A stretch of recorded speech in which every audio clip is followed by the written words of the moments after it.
সাপ থেকে বাঁচতে শিবের মানুষকন্যার পুজো করা হয়। কিভাবে সৃষ্টি হলেন সর্পদেবী? বিশেষ করে গ্রাম বাংলায় সর্পদেবী মনসা বিশেষভাবে সমাদৃত। মাটির সরায় দুধ ও কলা দিয়ে তাকে পুজো করা হয়। সারাদিন উপোস করে পুজো শেষে সাবু দুধ কলা দিয়ে মনসা পুজো সম্পন্ন হয়। উপবাস ভাঙেন মহিলারা। সমাজে এই পুজোর প্রচলন হয় কিভাবে? এর পেছনে কিন্তু পুরাণ রয়েছে। জেনে নিন মনসা পুজোর কাহিনী।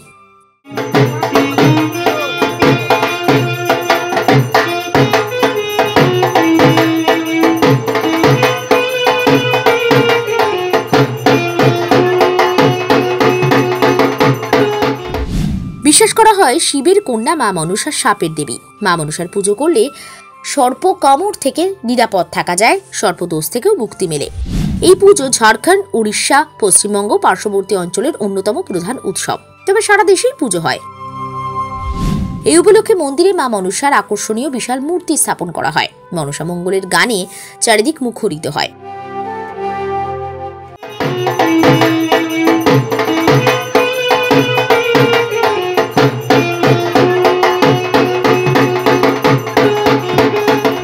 মা মনসা সর্পদেবী, তাকে শিবপুত্রী, বিষদেবী, কাশ্যপপুত্রী, নাগমাতাও বলা হয়। বর্ষাকালে দেবী মনসার পুজো হয়, কারণ সেই সময় সাপ বেশি সক্রিয় থাকে। বাংলা ওড়িয়া পঞ্চাঙ্গ অনুসারে নাগ পঞ্চমী, শ্রাবণ সংক্রান্তি, ভাদ্র সংক্রান্তি, আশ্বিন সংক্রান্তিতে মা মনসার পুজো হয়। বিশ্বাস অনুসারে মা মনসা দেবী ভগবান শিবের মানসপুত্রী। একই সঙ্গে পুরাণে এটি উল্লেখ আছে যে তিনি ঋষি কাশ্যপের মন থেকে জন্মগ্রহণ করেন। কিছু গ্রন্থ অনুসারে ভগবান শিব নাগরাজ বাসুকীর মন পাওয়ার ইচ্ছে পূরণের জন্য তাকে মনসা দেবীর কাছে উপস্থাপন করেন। মনসা দেবী যারা ভক্তি সহকারে পুজো করেন সেই ভক্তদের প্রতি অত্যন্ত দয়ালু এবং কৃপাময়। মনসা দেবীর উপাসনা প্রধানত ভারতের উত্তর পূর্ব অঞ্চলে কেন্দ্রীভূত।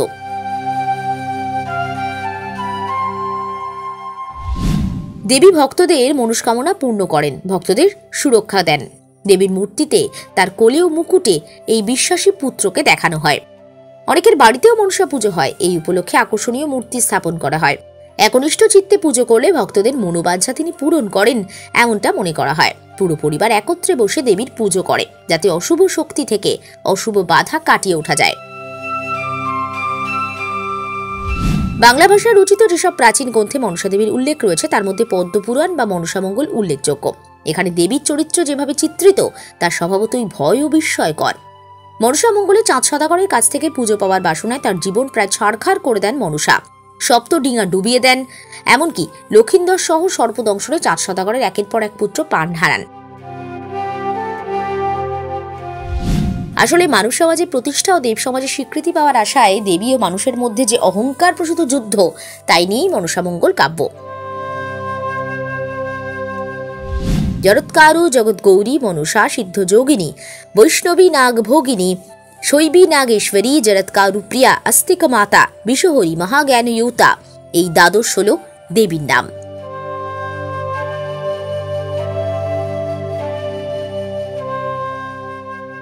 এই প্রতিবেদনটি শুধুমাত্র কিছু তথ্যের ওপর ভিত্তি করে আপনাদের সামনে উপস্থাপিত করা হয়েছে, কারণ বিশ্বাসে আঘাত করা আমাদের কখনোই উদ্দেশ্য নয়।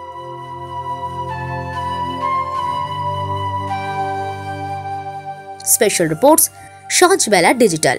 সফল হোক স্বপ্নের।